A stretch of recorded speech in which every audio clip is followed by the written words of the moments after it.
परछाई एपिसोड 241। अब आगे श्रेया को अपने पीछे से एक भयानक आवाज सुनाई देती है, नहीं, तुम सबसे अलग हो। ये आवाज सुनकर श्रेया के चेहरे की स्माइल गायब हो जाती है और वो फौरन पीछे मुड़कर देखती है। उसके ठीक सामने वो साया हवा में था। उस साए को वहां देखकर श्रेया बहुत घबरा जाती है और अपने आसपास रेयांश को ढूंढने लगती है, लेकिन रेयांश उसे कहीं नहीं दिखता। वो साया कहता है, वो जा चुका है।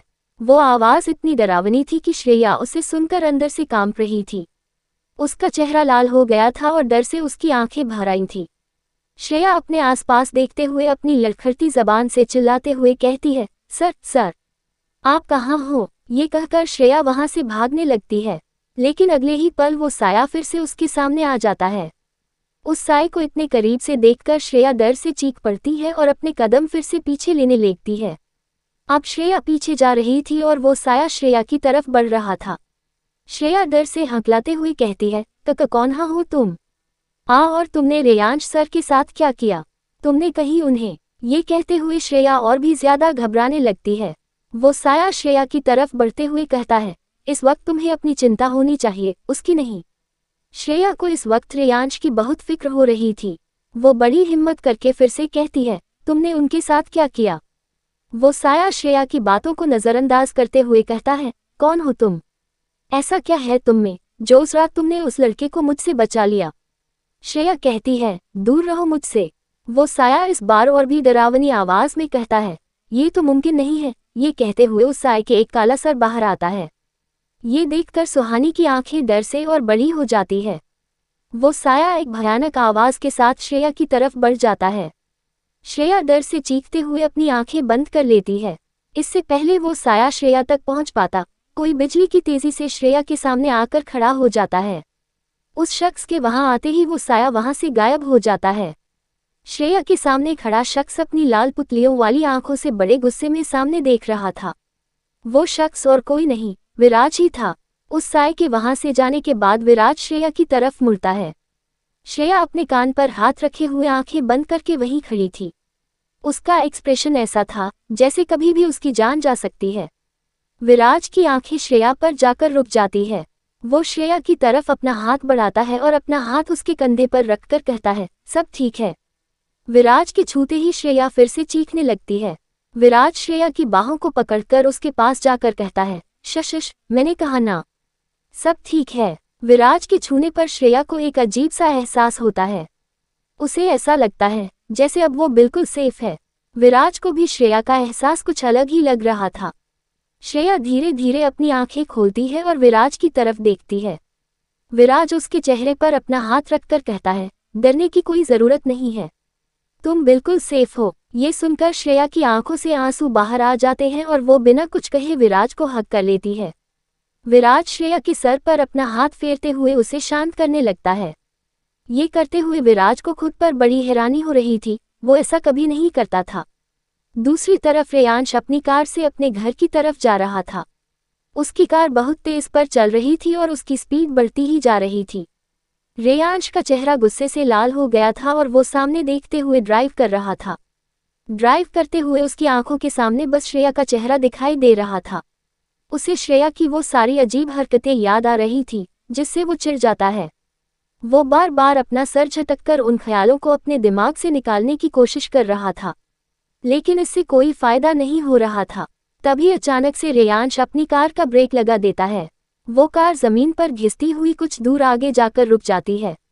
रेयांश बेचैन होकर खुद से कहता है, मैं ऐसा कैसे कर सकता हूँ? लोगों को बचाने के लिए मैंने श्रेया को उसके हवाले कर दिया। ये मैंने क्या कर दिया? ये कहकर रेयांश अपना हाथ जोर से स्टीयरिंग पर मारता है और अगले ही पल अपना कार घुमाकर नदी के पास जाने लगता है। अब उसकी कार दोगुनी स्पीड से चल रही थी। एक एक पल रेयांश की जैसे जान ही ले रहा था। उसे खुद पर हद से ज्यादा गुस्सा आ रहा था कि उसने इतना बेवकूफ़ी भरा फैसला कैसे ले लिया। रेयांश इस वक्त अपनी जान ले लेना चाहता था। कुछ ही देर में वो उस जगह पर पहुंच जाता है जहां उसने श्रेया को छोड़ा था।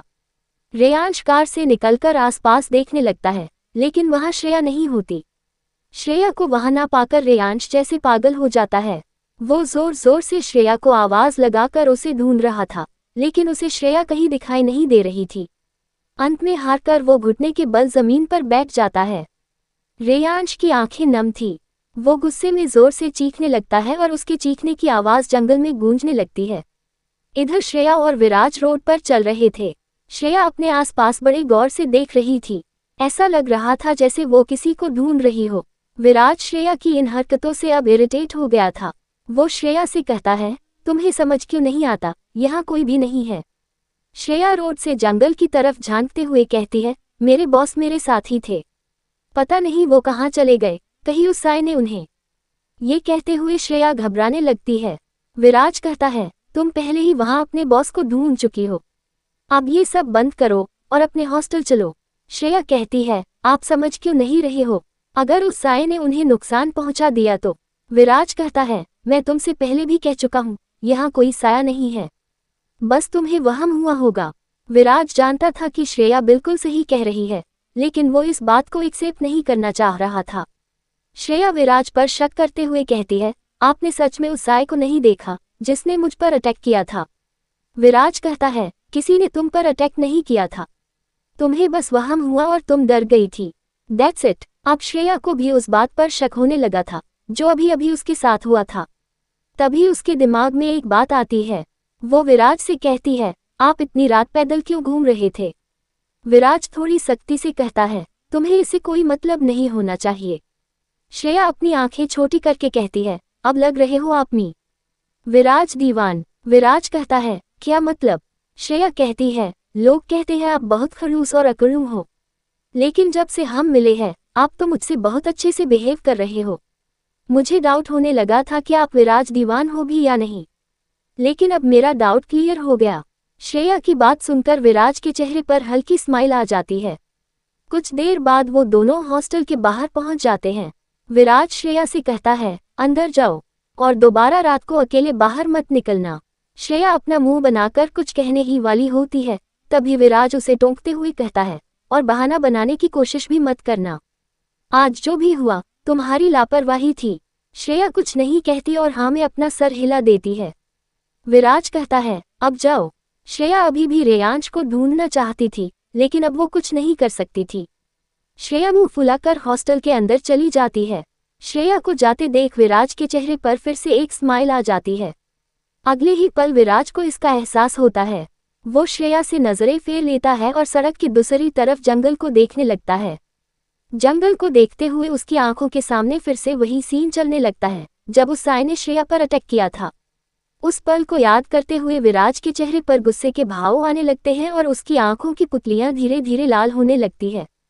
विराज उन लाल आंखों से सामने देखते हुए कहता है, अब शायद मैं समझ पा रहा हूँ कि आपने मुझे यहाँ क्यों भेजा है। अगले दिन रेयांश अपने ऑफिस में बैठा कुछ सोच रहा था। आज उसकी हालत कुछ ठीक नहीं लग रही थी। उसका चेहरा बिल्कुल मुरझाया हुआ था। जिस चेहरे पर हर वक्त एरोगेंस होता था, आज वो मायूस लग रहा था। सुबह से वो आज किसी से भी नहीं मिला था। ऑफिस के स्टाफ को भी पता था कि आज रेयांश का मूड ठीक नहीं है, इसलिए किसी ने भी उसे डिस्टर्ब करने की हिम्मत भी नहीं की थी। तभी रेयांश के दरवाजे पर कोई नॉक करता है। वो आवाज सुनकर रेयांश का गुस्सा 7वें आसमान पर चला जाता है। वो ऊंची आवाज में कहता है, मैंने कहा था ना, जब तक मैं न कहूं मुझे कोई डिस्टर्ब नहीं करेगा। रेयांश के मना करने के बाद भी ऑफिस का दरवाजा खुलता है और श्रेया रूम के अंदर आ जाती है। अंदर आते ही श्रेया रेयांश से कहती है, मेरा भी आपको डिस्टर्ब करने का कोई इरादा नहीं है। आप प्लीज जल्दी से बता दीजिए कि आपको लंच में क्या खाना है और फिर मैं चली जाऊंगी। रेयांश श्रेया को हैरानी से देख रहा था। उसे यकीन नहीं हो रहा था कि श्रेया उस साय से बच गई। रेयांश को इस तरह घूरते देख श्रेया को लगता है कि उसके ऑफिस में ऐसे आने की वजह से रेयांश उससे गुस्सा हो रहा है। श्रेया अपना बचाव करते हुए कहती है, देखिए, मुझे पता है आपने किसी को डिस्टर्ब करने से मना किया है, लेकिन मैं बस अपना काम कर रही हूँ। वो क्या है ना, आपका कोई भरोसा नहीं है। क्या पता कल फिर से कमी निकालकर आप मुझे और यश को हमेशा के लिए कैंटीन में लगा दें। श्रेया की बात पूरी होते ही रेयांश अपनी चेयर से उठ जाता है और बड़ी तेजी से उसकी तरफ बढ़ने लगता है। ये देखकर श्रेया को ऐसा लगता है जैसे रेयांश गुस्से में उसकी तरफ बढ़ रहा है। श्रेया डर जाती है और अपने कदम पीछे लेते हुए एक सांस में कहती है, अगर आपको नहीं खाना तो मैं बाद में आ जाती हूँ। ये कहकर श्रेया दरवाजे की तरफ मुड़कर भागने ही वाली होते हैं। तभी रेयांश पीछे से उसका हाथ पकड़ लेता है और अगले ही पल श्रेया को अपनी तरफ करके उसे गले से लगा लेता है। रेयांश के इस मूव से श्रेया हैरान रह जाती है, लेकिन रेयांश अपनी आंखें कसकर बंद करके श्रेया को अपनी बाहों में भर लेता है। एपिसोड 242। श्रेया रेयांश से डरकर भागने ही वाली होती है, तभी रेयांश पीछे से उसका हाथ पकड़ लेता है। वो श्रेया को अपनी तरफ करके उसे गले से लगा लेता है। रेयांश के इस मूव से श्रेया हैरान रह जाती है। श्रेया को हक किए हुए रेयांश की आंखें बंद थी। इस वक्त उसे कितना सुकून मिल रहा था, ये सिर्फ वही जानता था। वो बुरी तरह से डर गया था कि एक बार फिर वो किसी की मौत की वजह तो नहीं बन गया, वो भी श्रेया की मौत की वजह। उसके मन में कल रात से जो बोझ था, अब वो हल्का हो गया था। दूसरी तरफ श्रेया शॉक में थी। उसके हाथ हवा में लटके हुए थे और वो अपना मुंह बनाकर तिरछी नजरों से रेयांश को देखने की कोशिश कर रही थी। रेयांश की बाहों में उसे कुछ अलग सा महसूस हो रहा था, लेकिन उसे ये फीलिंग समझ नहीं आ रही थी। रेयांश ने काफी देर तक श्रेया को हक किया हुआ था। श्रेया रेयांश की बाहों में हड़बड़ा रही थी। उसे रेयांश का इस तरह से हक करना बहुत अजीब लग रहा था। श्रेया अब रेयांश को पीछे धकेलते हुए खुद से दूर करने की कोशिश करने लगती है। श्रेया के ऐसा करने पर रेयांश होश में आता है और अपनी आंखें खोल लेता है। अब उसे एहसास हो रहा था कि इमोशनल होकर उसने श्रेया को हक कर लिया है। उसे समझ नहीं आ रहा था कि अब वो श्रेया को इसका क्या एक्सप्लेनेशन देगा। श्रेया अब इरिटेट हो चुकी थी। वो खुद को हिलाते हुए कहती है, सर छोड़िए मुझे, वरना मैं दबकर मर जाऊंगी। इतनी जोर से कौन हक करता है। श्रेया का इतना कहना रेयांश को गुस्सा दिलाने के लिए काफी था। वो एक झटके के श्रेया को खुद से दूर करके उससे कहता है, दूर रहो मुझसे। श्रेया क्यूट सा फेस बनाकर कहती है, मैं दूर रहूं। रेयांश को एहसास होता है कि वो खुद श्रेया के करीब गया था। वो बात को बदलते हुए स्ट्रिक्टली कहता है, मेरा मतलब बार बार मेरे ऑफिस में आना बंद करो। ये कहकर रेयांश वहां से चला जाता है। श्रेया रेयांश के इस बिहेवियर को समझ नहीं पाती। वो अपना सर खुजाते हुए कहती है, मुझे नहीं पता था कि इन्हें दौरे भी पड़ते हैं। ये कहकर श्रेया भी वहां से चली जाती है। श्रेया और रेयांश को पता नहीं था कि वहां कोई था जो ग्लास वॉल से उन दोनों को ही देख रहा था। वहां रेड टॉप और ब्लैक जीन्स में एक लड़की खड़ी थी, जिसका रंग गोरा और बाल स्ट्रेट थे। वो लड़की श्रेया को गुस्से से घूर रही थी। श्रेया को घूरते हुए एक पल के लिए उसकी आंखें चमकती है और फिर से नॉर्मल हो जाती है। वो लड़की गुस्से में कहती है, मैं तुम्हें अपने रास्ते में नहीं आने दूंगी। मुझे बिल्कुल भी अफसोस नहीं है कि मुझे आज रात तुम्हारी जान लेनी होगी। अपने ऑफिस से निकलने के बाद रेयांश तेजी से उस बिल्डिंग से बाहर जाने लगता है। रेयांश इस वक्त काफी परेशान लग रहा था। उसे ऐसे देखकर रेयांश से ज्यादा उसका स्टाफ परेशान था। वो सब जानते थे कि रेयांश के गुस्से का आखिरी अंजाम उन्हें ही भुगतना पड़ेगा। रेयांश को दूर से ही आते देख सभी उसके रास्ते से दूर होते जा रहे थे। इधर रेयांश के दिमाग में बस वही पल बार बार किसी मूवी की तरह प्ले हो रहा था, जब उसने श्रेया को हक किया था। वो एहसास कुछ अलग ही था, जिसे रेयांश समझ नहीं पा रहा था। रेयांश उस पल को याद करके बेचैन होता जा रहा था। उसे ये एहसास बिल्कुल भी समझ नहीं आ रहा था। यही सब सोचते हुए उसका सर फटा जा रहा था। घर आकर वो सीधा वॉशरूम के अंदर जाता है और शॉवर के नीचे खड़े होकर उसे ऑन कर देता है। रेयांश अपने दोनों हाथ दीवार पर रखकर शॉवर के नीचे भीगने लगता है। उसे ऐसा लग रहा था जैसे उसका दिमाग फट जाएगा। अब वो खुद को शांत करने की कोशिश कर रहा था। कुछ देर तक भीगने के बाद रेयांश शॉवर बंद कर देता है। अब वो अपने कपड़ों के साथ पूरी तरह से भीग गया था। शॉवर लेने के बाद रेयांश मिरर के सामने आकर खड़ा हो जाता है और मिरर में खुद को देखने लगता है। वो खुद को देखते हुए अपने शर्ट के बटन्स खोलना शुरू कर देता है। जब रेयांश के शर्ट के सारे बटन खुल जाते हैं, तब उसकी नज़र अपने सीने पर बने निशान पर जाती है। रेयांश मिरर में उस निशान को देखने लगता है। वो एक गहरे जख्म का निशान था, जो अब काला पड़ गया था।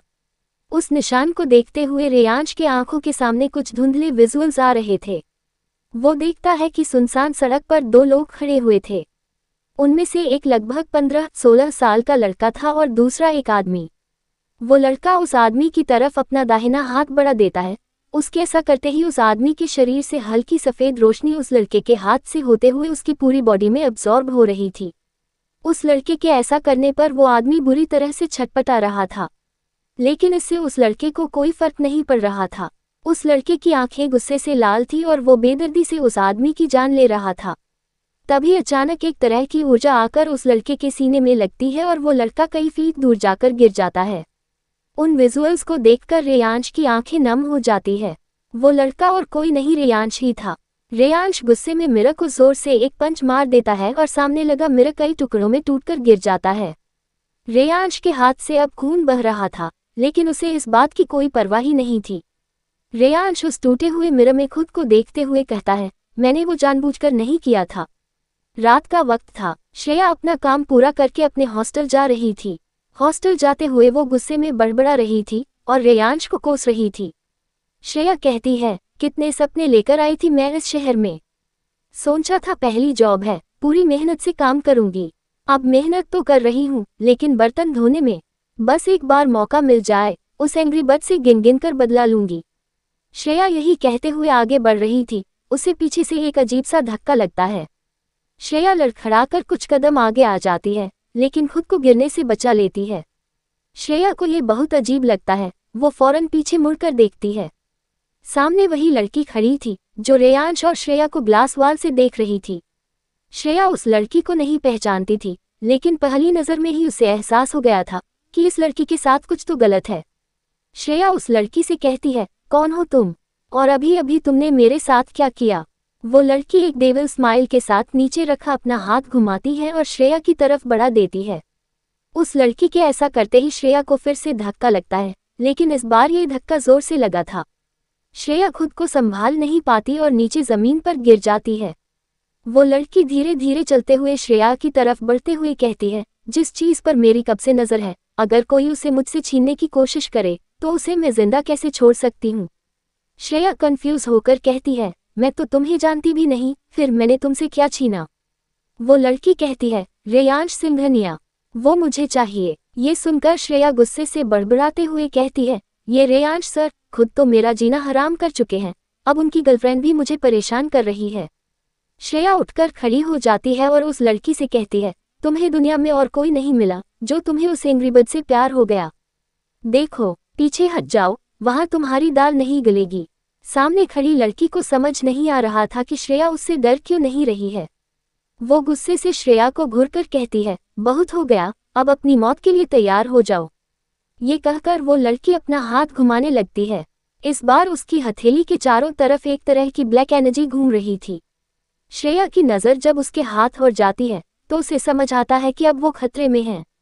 अब श्रेया को डर लगने लगता है। श्रेया डर से हकलाते हुए कहती है, ये क्या कर रही हो तुम। वो लड़की कहती है, उन्हें रेयांश चाहिए और मैं उनका दिया काम पूरा कर रही हूँ। जैसे ही वो लड़की अपनी बात पूरी करती है, उसकी आंखों की पुतलियां चमकने लगती है। श्रेया अपने कदम पीछे लेते हुए कहती है, कौन हो तुम। वो लड़की अपना हाथ घुमाते हुए श्रेया की तरफ बढ़कर कहती है, तुम्हें ये जानने की जरूरत नहीं है। श्रेया कहती है, लेकिन रेयांश सर। वो लड़की कहती है, तुम्हें अंदाजा भी नहीं है कि वो क्या चीज है। अगर अंदाजा होता तो उसके करीब जाने की कोशिश भी नहीं करती। उस लड़की की बात सुनकर श्रेया को वो पल याद आता है जब उस पर उस साय ने हमला किया था, लेकिन अगले ही पल उसके सामने उस साय की जगह रेयांश खड़ा था। कल रात भी श्रेया के साथ बिल्कुल ऐसा ही हुआ था। एक पल पहले उसके पीछे रेयांश था और अगले ही पल वहां साया था। ये सब याद करके श्रेया उस लड़की से कहती है, क्या रेयांश सर वो साया। श्रेया इतना ही कह पाई थी तभी वो लड़की श्रेया की तरफ अपना हाथ बढ़ा देती है। उस लड़की के ऐसा करते ही उसके हाथ से फिर से वही ब्लैक एनर्जी निकलती है और वो जाकर श्रेया को लग जाती है। श्रेया कई फीट दूर जाकर गिर जाती है। इसके बाद वो लड़की कई बार श्रेया पर उसी एनर्जी से हमला करने लगती है। बार बार होने वाले उस अटैक से श्रेया बुरी तरह से घायल हो चुकी थी। उसके शरीर पर किसी चोट के निशान नहीं थे, लेकिन उसकी पूरी बॉडी की एनर्जी बहुत कम हो गई थी। वो लड़की चलते हुए श्रेया के करीब आ जाती है। श्रेया दर्द से हौंफते हुए अपना सर उठाकर उसे देखती है। उस लड़की के चेहरे पर अभी भी वही डेविल स्माइल थी। श्रेया गहरी सांस लेते हुए कहती है, मेरा रेयांश सर से कोई कनेक्शन नहीं है। वो लड़की कहती है, मैं जानती हूँ, लेकिन आज जो मैंने रेयांश की आंखों में तुम्हारे लिए देखा है वो मेरे रास्ते का कांटा बन सकता है। वो लड़की फिर से अपना हाथ घुमाते हुए आगे कहती है, बस ये आखिरी बार और तुम खत्म। उस लड़की की बात पूरी होते ही उसके हाथ के चारों तरफ वही ब्लैक एनर्जी आ जाती है, लेकिन इस बार वो एनर्जी काफी पावरफुल लग रही थी। वो लड़की फिर से श्रेया की तरफ अपना हाथ बढ़ाकर उस पर अटैक कर देती है।